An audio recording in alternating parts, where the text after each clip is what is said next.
luggage. Then you get your waistband. Pag nag-video po, itutok lang dito sa kung saan yung ginagawa ko.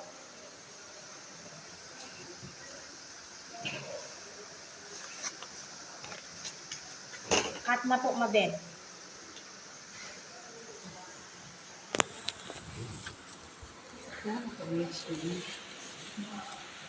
Asan yung mga cutting shears po ninyo?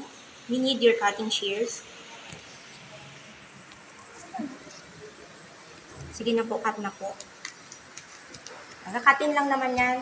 Cut, ano, kakatin lang yan. Just like your pants.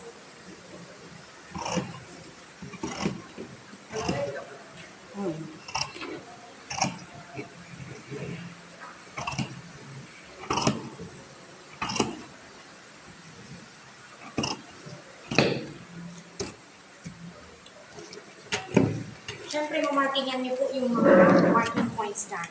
And the next po is to place your pattern piece dito po sa copper. Ngayon po, ganyan yung gagawin natin.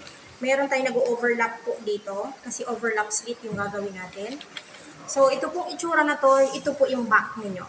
Kasi yung back baga may slit, tama? May back yung back ninyo merong slit. Nakakita na kayo yung suot-suot ko? Di ba may slit yon? So, doon yun sa back.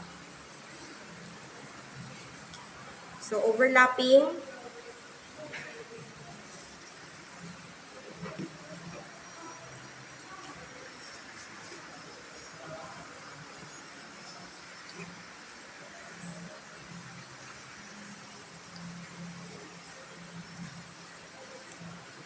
Sige na po, cut na po, mabel.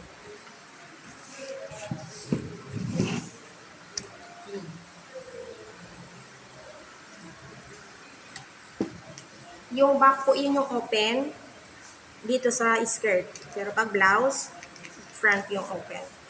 Sige na. Yan, sige na. Ganyan.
Siyempre, yung mga marking points natin, sige na, markingan na.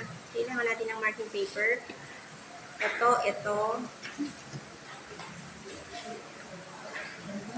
May tracing paper po tayo. Siyempre, yung dart.